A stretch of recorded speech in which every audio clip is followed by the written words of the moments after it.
Constructing your life is about much more than just building a bank account.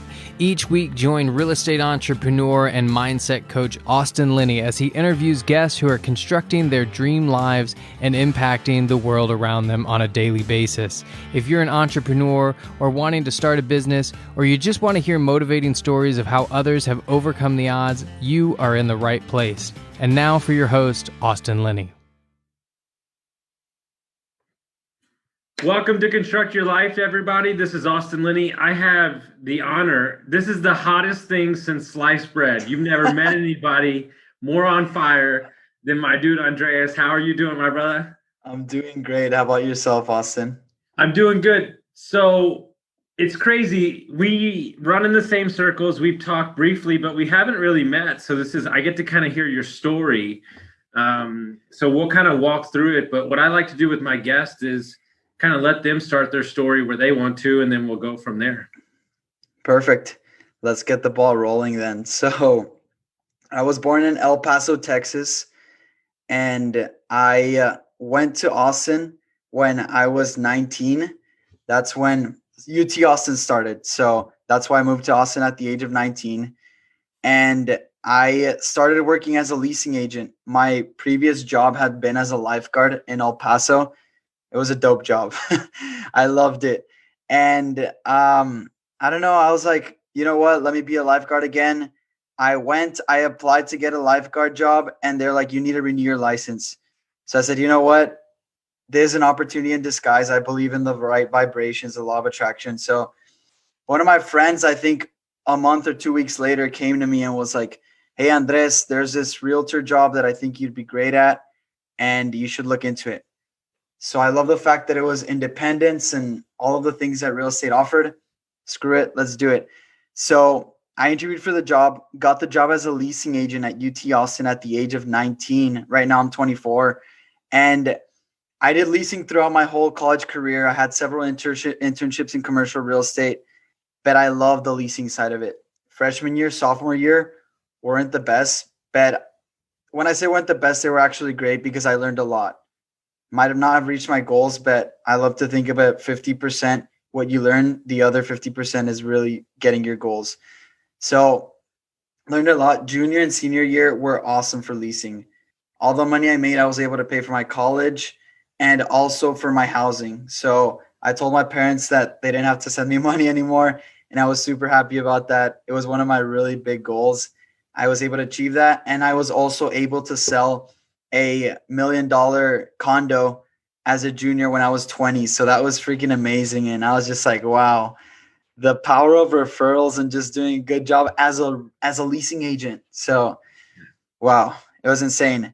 So from there, I graduated at the age of 22 or 23, and I really wanted to do this full time. So I was like, I need a team. I need great mentors and whatnot. Stumbled upon Diego Corzo's Bigger Pockets podcast, and he said he was in Austin. So I was like, damn, got to reach out to him. So I sent him a DM, and he was like, yeah, let's meet up. We met up, and the rest is history. I'm on Diego's team right now. First 10 months, I sold 15 houses, and I have 14 under contract right now. So super stoked. I love working with Diego. He's an awesome guy. And I've met great people like yourself. No, I love that. And we're going to unpack that whole thing. And I want to say something because I've interviewed Diego. We're friends, obviously. And I've interviewed Christian. And now I'm interviewing you. I don't know if it's your parents. I don't know if it's the culture of the Hispanic community. I've spent a lot of time in San Antonio. I worked 20 years in the restaurant business. So I'm surrounded by Hispanics most of my life. There's no complaints from y'all. It's about work and seeing, and I'm not saying everybody's this way, but seeing the positive things in life and just getting to work, while you have another group of people, a large majority of people, whoever they are just complaining about the things they don't have, instead of, I think y'all are focused on the things that you do have and constantly getting better. Am I correct? That's true. I mean, these past 2 years have been life-changing for me. And I feel like if you whatever you focus on expands. If you focus on the negative, that's going to expand. So, I mean, focusing on the positive, and it's not like, oh, super positive, but you need to know where to draw that line. And you really focus on the negative, that's going to expand. Say, for example, I have a grudge on someone from 2 years ago. How is that going to help me if I have a grudge on someone? It's not really going to help me whatsoever. So I've just been so grateful for the blessings that I've had, which are many, and which before maybe I might not have been as grateful for. I mean, something as simple as being able to have a roommate and talk to people, which I take for, yeah, it's as simple as that. Because nowadays, maybe someone doesn't have a roommate and they're alone and they're like, damn, I need human interaction, which is something that now with a pandemic, it just puts it into perspective. No, it does, man. It's so the truth. I was talking to a coaching client last night, but what I want to do is I want to unpack. I want to start first because I don't think I've ever had somebody that started out in leasing, because I know I meet a lot of young kids that get into real estate and the first thing they say is, I want to sell $1 million house. But you didn't do that in the first month. So talk about what you believe are the benefits, to starting out that way and learning the business. Oh, yeah. I mean, with this, it's really about, if you fail, it won't be as big as a like home sale or something. I mean, failing is really essential to anything. But with this, the leasing side of it, I really learned how to talk to people, to learn the lingo of real estate, and to learn how to ask the great questions to from there really get what people need and not really what they want, because there's a difference between something you want and something you really need. So I learned the lingo of real estate. I learned how to do property tours, how to talk to property managers, how to speak with sales reps, and how to best position myself so that I was the person that it's like, hey, Andres, there's a sale going on for this and that. The first person I'm going to reach out to is Andres. So from there, I also knew how to build referral networks and just be the go-to person for all of my groups at UT Austin. So it's probably the perfect stepping stone, or just anything related to real estate, any job you have in real estate. If you want to do something inherently in real estate, if you have prior knowledge and have a position in maybe sales or something like that, it'll definitely skyrocket your career as opposed to not really knowing beforehand. 100%. And so what started the transition into traditional home sales in a different, which was March of this year, correct? Yes, March of this year, March of 2020. Yeah. Sounds like a perfect time to get started in real estate. Oh, I know, right? With the pandemic and all. But see, I mean, it's putting everything into perspective. So with this, I started doing sale. Well, let's go back a little. Graduated in May of 2019 when I was 23, and yes, 2019 when I was 23, and I didn't really know what to do. Honestly, I wanted to do commercial real estate or residential, and I was like, shoot, commercial real estate. I already had an internship with JLL position that I would be making maybe 60 or 70K, and it's assured salary. And then from there, I'd want to be a broker. So with that, it's assurances. And then with the real estate residential, there's no assurances. You might not sell a home in 3 months and you might sell 3 in 1 month.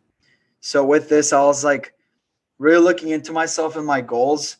And the whole summer of 2019, I remember reading a lot of books, listening to Bigger Pockets. That's the first time I learned about Bigger Pockets, surprisingly, in the summer of 2019. Read a lot, did a lot of due diligence, got back to Austin. I stayed as a leasing agent with Housing Scout, which was a great company when I was with, well, still is, but a great company.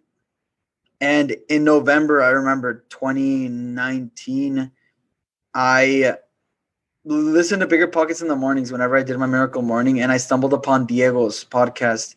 Like I had said, I reached out to him, and that's when I decided, you know what, I want to try residential, maybe 3 months with the team. I had another offer with another team, but I really liked Diego's. So I decided to stick with Diego's. And I was like, 3 months, 4 months, 5 months. Let's see if I stick with this. And thankfully, dude, it's been amazing. I mean, I got to sell a home my first 2 weeks on the team, or first week. But then I didn't sell a home like until maybe a month. And then I sold one condo. And then I didn't sell anything for like 2 months. But then it started picking up consistency. 4 months into it, I think I had 3 other homes, and now it's like I have 14 under contract and then just more home sales. So it's all about consistency. So I wanna unpack this because there's a theory I have. No, screw that. A theory. I know it's for true because it's worked in my life and it's worked in your life. Yes, there are courses out there, and you could say what you want about certain courses. You could say what you want about other courses. But what I do know is that proximity is power. And technically, when you're getting into a mastermind or paying for a course, you're paying for the network of said course. Oh yeah. So I want you to elaborate on how you think being surrounded by people like Diego and Nino and this team of just people that support your growth has done for your career in a short amount of time. Oh my gosh, it's skyrocketed it. I mean, with this, your network is your net worth. It's so true. I mean, and also like the saying goes, you are the 5 people you most surround yourself with, something like that. I 100% believe in that. 2 years ago, I would have probably said this is BS. Like, who really believes in this? But now it's like, wow, the growth mindset and just being with people that are killing it. I think I started with 15 sales. I'm happy with that. But at the same time, I'm like, shit, I can do more. So I love the fact that Diego sold like 59 homes this year. Yeah. And I was like, shit. And Victor sold like 57 or 58 around there.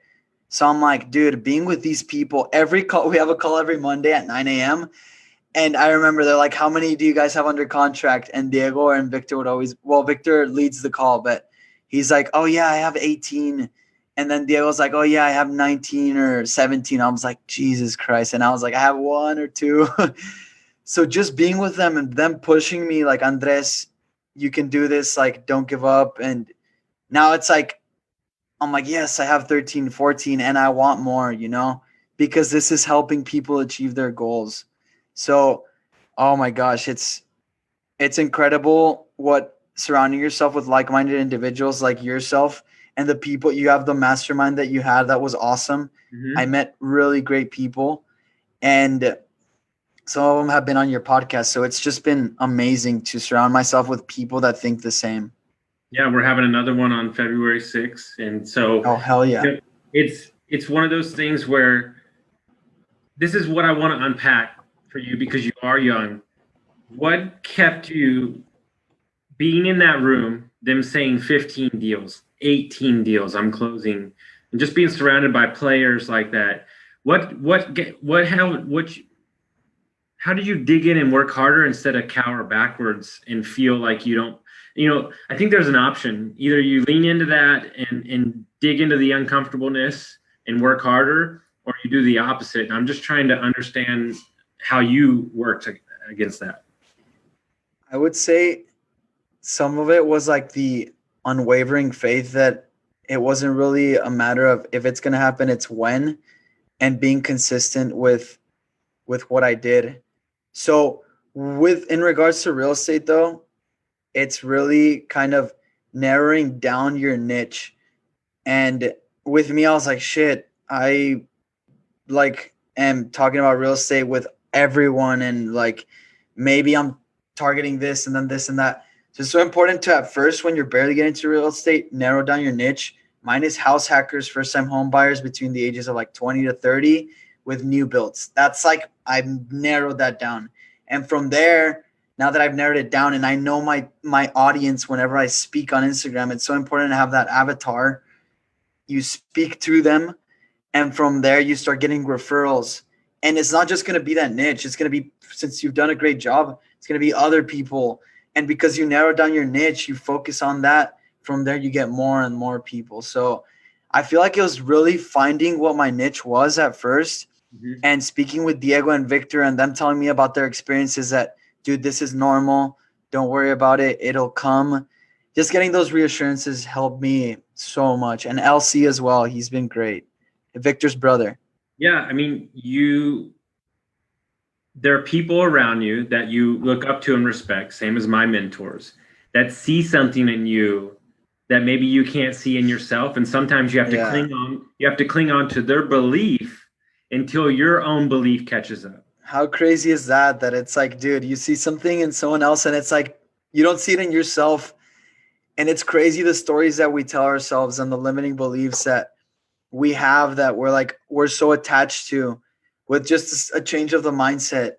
Writing down those limiting beliefs and seeing that it's not true can just change all of that. It's so crazy how the mind works. I was on a podcast yesterday and she asked me, she said, what do you do for your coaching clients? I said, it's nothing special. She goes, you're just going to say it like that? I said, all I'm doing is taking a diamond, clearing out the dust and the dirt, changing their perspective, and unlocking the greatness that's already inside them. We always have, all of us have something that's inside of them. I just have to get them out of their own way. How crazy is that? I mean, if I would have heard this podcast when I was younger, I'd have been like, what the hell is Andres saying? But now I'm like, geez, this is so crazy how the mind, it's 90% like what's in your head, or 99%. Because ultimately, I've been digging a lot into daily habits and just kind of understanding how the mind works. And we think that all these things are overnight successes, but these little small actions we take. One of my favorite books I read is Slight Edge. And he said, the problem is that these daily actions are they're so easy to do, but they're really easy not to do. Yeah, for sure. Those little moments is that little shift one way or the other, and you're going to go. And which way are you going to go? Are you going to keep those promises to yourself? Oh, yeah. And it's just insane. Inherently, all the limiting beliefs we have is because we're staying within our comfort zone. Say, for example, someone's single and they want to be with someone or something. But inherently, it's like, I'm single and I feel comfortable because I get to stay at home since I'm single. I don't maybe have to take care of myself because I don't have someone that's taking care of me, kind of, So it's all something that's deeply rooted inside, which is pretty insane. 100%. So you get the first couple of deals under contract. Talk about from a new investor or a new agent in those first, 8 months, 9 months. What are the 1, 2, 3, 4 things that they need to be focused on to stay in their lane and get success? What do you think are those rock bed foundational tasks they need to be doing? I would say for sure to get a team. Firstly, that's so important. And I attribute a lot of that to the success of that I've had. We've touched a lot of it. Being with like-minded individuals, reaching out to agents that are killing it, and asking them what they do and what they would change if they could. That's what I would do. I would listen to a podcast every day. I legit did this for like 2 months. Every day I'd listen to Real Estate Rockstars with Aaron Amichistegi. Every agent that was on it, I would send them a text and get on a call with them and ask them what they recommend I do. Mm-hmm. I did that for like 2 months and I met a lot of great people and got great advice. Mm-hmm. So get advice from the best, join a team, and then ask your friends. It's like, dude, what do you think I am great at? Ask 5 really, really good friends, write those top 3 things down, and you're going to see a common denominator. When you see that common denominator, it's like, hey, maybe you're an analytical person or something. Okay, start focusing a lot on the analytical people and maybe create spreadsheets or something that adds value to those people to where they'll start going with you as a realtor. So focus on your strengths and ask friends, because you might not really see what you're great at, but your friends will. Well, it's so important. My assistant, who, we work together and I teach him real estate and we work and all these things and he's part of my team. He's more spreadsheet, more introverted, not as, outgoing, but very funny. And I was like, hey, you don't have to become the best networker in the world. Your boss is the number one. Hell yeah. And he was like, oh shit, this is awesome. He's like, I don't have to work on the things. I was like, no. So I want you to ask yourself, guys, who's listening to this, are you actually focused on tasks and daily actions that fit who you are as a person? Or are you trying to be somebody that you're not? And if you're trying to be somebody you're not, it probably feels a little weird. And that's maybe because it's probably not the right thing. For sure. I 100% agree with that. Yeah. And so you have a good year where, the market dictates some of that. Obviously, Austin is expanding, Austin is growing. And you've got all these houses under contract moving forward. You're young still, you've had a great start. Where's the mind go? What's the focus moving forward? Investing wise, stuff like that. What are you thinking? Yes. So currently I have 3 investment properties. The goal was 2 or more for this year. So I'm very happy to say that I got 3. And now the goal is, with the investments being financially free, which I'm pretty sure is almost everyone's goal with that. So I want to get a 10 to 50 apartment complex, 10 to 50 unit apartment complex in Metro Austin or San Antonio. Mhm. That's one of my big goals. And then from there to help 50 families by the end of this year. Those are like my top 2 goals for this year. And somebody, what kind of investments are those first three investments?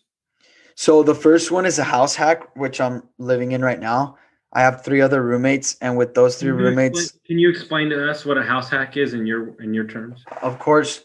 So house hacking, whenever you buy a house, you have a mortgage. The bank is lending you money in order to pay for the rest of the house that you didn't pay. So that mortgage typically is a 30-year mortgage, 360 payments. So each payment, that's part of the mortgage. So I live in a house that's 4 bedrooms. I live for free in this bedroom. The other 3 bedrooms I'm renting out. With that rent, I'm getting $2,150 per month, and my mortgage is $1,850. So I'm living for free plus getting a cash flow. Okay, I love it. And what are the other two investments? The other one is another house hack, and the third is an investment property. Okay. And one of the things that I love about you and Diego's strategy, and I was just talking to Cassie about this last night, because I'm teaching myself and I'm going to do it this year.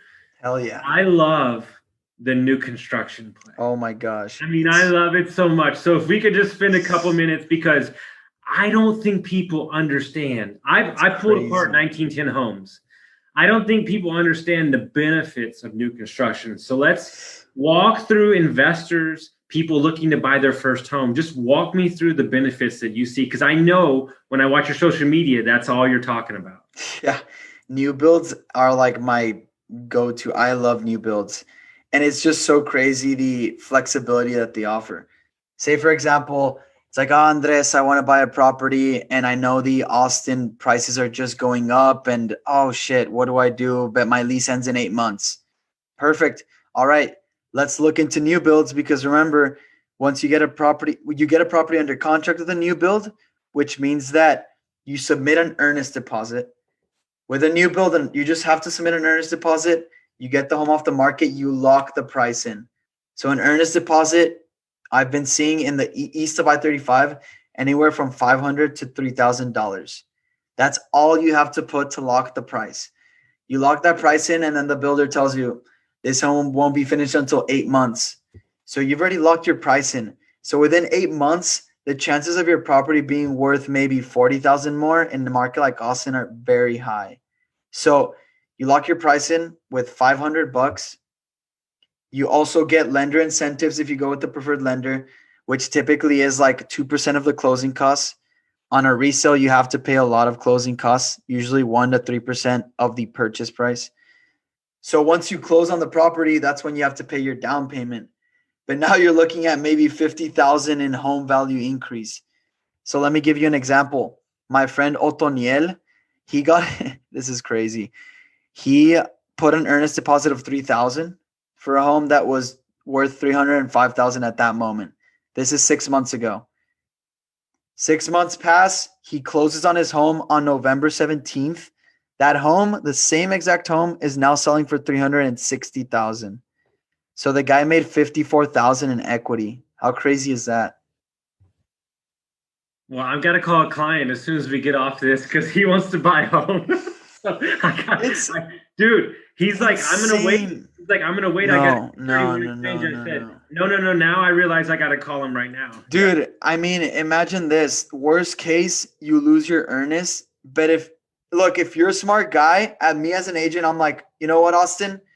Don't lose earnest. Let's close on the home. I'll put the down payment, then I'll sell it right away. Dude, now you can sell it for 360. You make a profit of 50K. Holy shit, it's crazy. No, hey, don't tell everybody. Now I have a new strategy. This is great. It's something that's interesting. I was doing Airbnb. I ran into a guy. He was a neurophysicist and he was investing in real estate for like 30 years. What he did is he always bought a home in the first phase of a unit, and then he would rent it out for 2 years and sell it when they finished the phase, and he would always make 40 to 60K. It's another thing. So let me give you the example of the investment property I got. Actually, one thing as well, there's a lot of people coming to Austin. So sometimes builders have caps on investors. Usually it's 7 to 10% cap. Okay. So with this, there are phases, which is amazing. With new builds, usually it's 5 to 7 phases. So there are these homes that I got in on the first phase and they're doing investors. This is crazy. 4 weeks ago, about a month ago, I got the home under contract for $297. I just had to put $1,400 deposit, just $1,400. I legit spoke to the sales rep right now. The same home is now going for $332 in 1 month. Wow. The hell, right? And I mean, with this, home builders also offer a warranty known as a 1-to-10 warranty. That's huge. It's 10 years for structural. That's a warranty for structural if anything were to happen. 2 years for plumbing, HVAC, and electric, and 1 year for craftsmanship. Legit, if my window isn't closing correctly, I can call the warranty guy. It's like, yo, can you help me out with this? Yeah, for sure, because it's warranted for 1 year. As opposed to a resale in a market like Austin, you put a house on the market and one day you're going to get 5-10 offers. Right there, you have to ask yourself, what am I willing to waive? Am I going to waive the appraisal? Am I going to have to pay the title policy? Usually title policy, the seller pays it, but you want to be as attractive as possible with the offer. Now you have to up your earnest money. You have to up your option fee, which are 2 fees you need to turn in.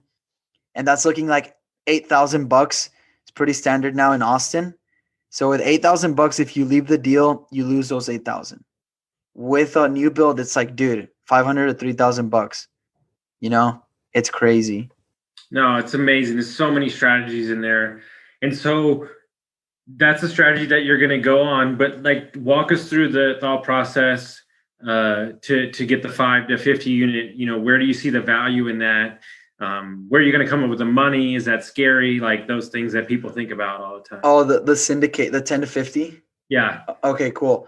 So with this, I joined. You actually interviewed Zach recently. You also I met him at he's an awesome guy. So I'm on the mastermind with him.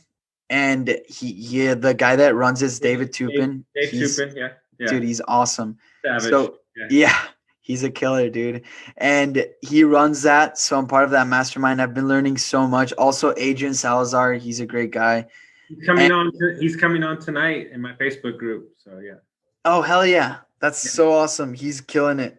So with this, it's going to be syndication and it's pulling people's money.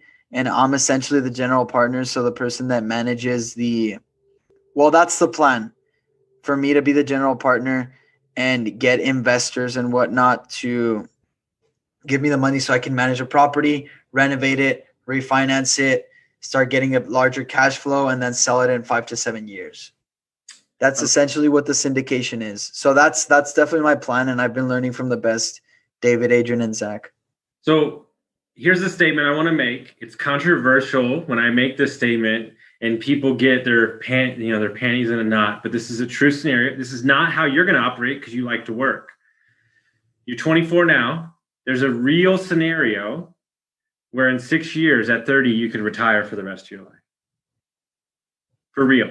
I know you're still going to work. You love to help people, but people make it out to be like it's this magical unicorn. But you are surrounded by the right people. Diego, Felipe Christian have multiple revenue streams. I know you're getting your hands in other businesses as well, and understanding that you probably take on the same mindset I do. 50% of something is better than 0% of nothing. And so I don't need to control everything, but I want to be a part of other people's smart ideas and all it matters how much time it takes from me, but I'm all about multiple streams of revenue. Oh yeah, no, 100%. I agree with that. So how many revenue streams do you have currently going right now? With this, as of now, it's the I just started a Robinhood account actually, Mm-hmm. and I'm looking into invest into stocks. And as of now, it's only real estate. I do need to diversify, like you said. I I do believe in multiple streams. Well, the real estate side, and then my passive income from my rentals. And have you heard of tax-free investing out of a overflated life insurance policy? I have, but I'm not really savvy into. I got you. Don't worry about it. My financial advisor, he's the one that spoke at the event. He's Ryan. Oh hell yeah, yeah! Yeah, Ryan's awesome. I'll meet. Yeah, I'll introduce y'all today, and you can jump on the phone with them because dude, that would be great. I need to start doing. I've been putting it off. here's what's crazy.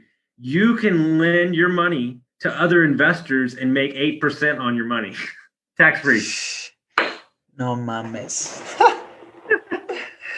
Dude, yeah, I need to get on a text with him. If you could introduce us or call him.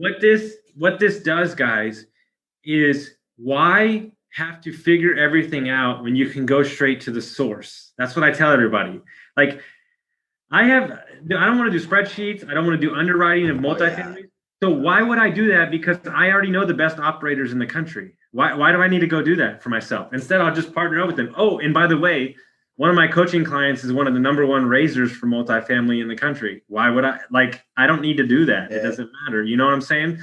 So when you align yourself with these people and you get intentional with your relationships, then you can circumvent, right? These things that you're learning right now in this year and this new year,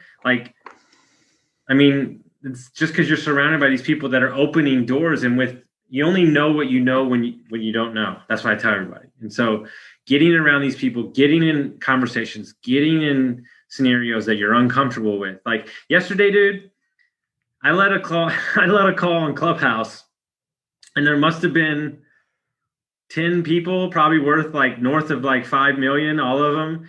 And I'm leading the call, and I'm thinking to myself, what am I doing? But that's okay, because I'm comfortable in that position, because I'm not trying to be anything I weren't. I'm not. But to be around those minds, you're opening yourself up to these amazing opportunities. I love that you said being intentional, because that's so important, being intentional and being authentic. It's so important. Just be yourself. It's such a cliche way to say it, but it's so true. Mm-hmm. And I think I'm sorry if you blush, because I don't care. I want to brag on you for a minute, because regardless of how much money you make, and regardless how big you get or as many investment properties you get, when I'm around you, it feels pure. Your heart feels in the right place, and that comes off, and that makes me want to do things for you and help you out even that much farther along, because I know it comes from a good place. Thank you so much. That means a lot. I really appreciate that. Because you're not trying to be anything you weren't, and you're saying that you're here, and I want to get here, and then I want to get here. But what I'm going to do is, just like Diego, I'm going to throw the rope down and then bring up more people, Yeah, no, I think I attributed a lot to my parents, like the kind of the gratitude mindset and just the being humble and all.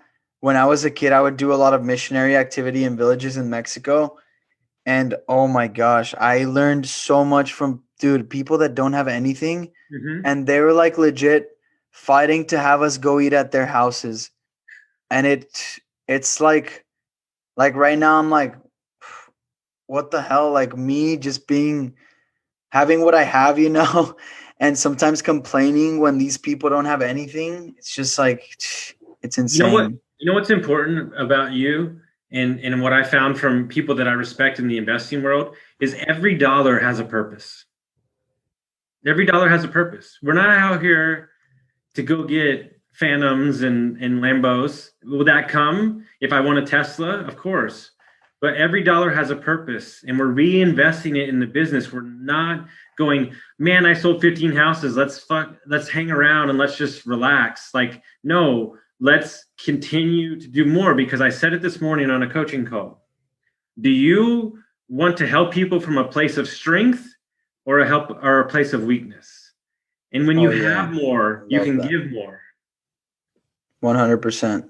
It's the truth, man. And so as we wrap it up here, if somebody's looking to get into real estate or get into investing or crush 2021, give us your 3 or 4 basic daily habits that you think can take them to the next level. Oh my gosh, I love this question. You know how big I am on the Miracle Morning? That book really changed my life. Dude. So, start off the day with, no, you have to start the day before, actually. It's crucial. Start the day before. And I have something that I read all the time that's right here on my visions board. And it's just essentially saying that I've completed all my daily tasks necessary. I'm going to bed tonight at this time, and it's plenty. In fact, people, blah, blah, blah. It's that limiting belief that I need more time to sleep. You do need to sleep, obviously, but a lot of people are like, I need 8 hours. I need 7. So I read this to myself, and then I have to do this more, but I do write some things I'm grateful for once in a while. But then in the end, it's all about having good thoughts about the next day. Sometimes people are like, shit, I don't want to wake up, and that'll go on to the morning if you have bad thoughts. So it starts with the day before, great thoughts, and then once you go to sleep, you'll have those great thoughts.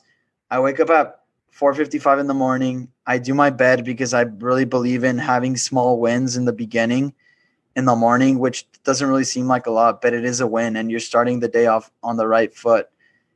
Do that. Then I brush my teeth. From there, I get to the gym like at 5:10 in the morning, an hour of working out. I love working out. I freaking love it.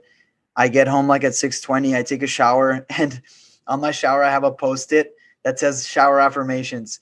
So I do affirmations in the shower. Then once I finish, I do 10 minutes of meditating, and then I do affirmations. I write them down, and I have some affirmation on the back of a full focus planner, which I recommend anyone gets that planner, Michael Hyatt's planner. Affirmations, I visualize my goals, and then I scribe, which I didn't like before, but now I really like. Scribing is when you write down what you're thinking, and I write down my top 3 things I have to do, top 3 things I'm grateful for, and I just write down things I'm thinking, which has helped a lot. And with that, Miracle Morning is complete. I would say that I really, really, well, there's plenty of things I attribute success to. My mentors, my family, I love them. People like you that have helped me become a better person. Seeing how you are with people, you're such a personable person and really likable. It's like, dude, I want to be like Austin, he's so easygoing with everyone and all. That's awesome. And then just some mindset and your morning routine. So 4 things: the people you associate with, morning routine, mindset. Well, let's do those 3 for sure are just huge. Real estate can be taught. Mindset is what unlocks the unstoppable attitude. With anything, how many limiting beliefs do we have to where we don't think we can do something? Anyone can do anything as long as they have unwavering faith and know that it's going to believe in it's going to happen. If it's like you think you're like, oh, I'm in a good state because I low-key know it's going to happen. No, you need unwavering faith and it'll happen. No, and water finds its level. But my favorite quote, and I listen to a lot of Jim Rohn, and he says, if you knew where I was headed, you know why I'm up so early. Yeah, I like it. So if people want to find out about you, how do they get a hold of you? Yeah, so on Facebook, Andres Bustamante. On Instagram, it's at Andres Busta, Busta TX.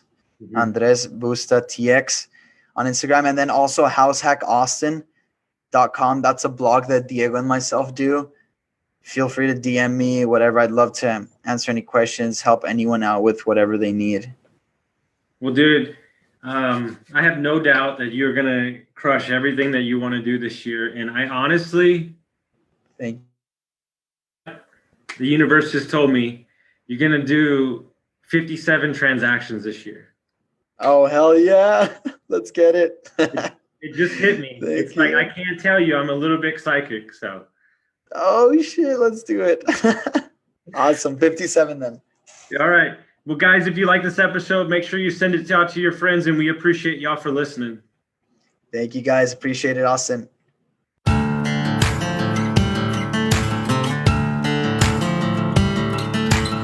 Thank you for listening to Construct Your Life with Austin Linney. If you enjoyed this episode, be sure to rate, review, subscribe, and pay it forward by sharing with a friend. Most importantly, take this opportunity to start constructing your life by taking immediate action on what you learned. For show notes, resources, and more information on one-on-one coaching with Austin, visit constructyourlifepodcast.com.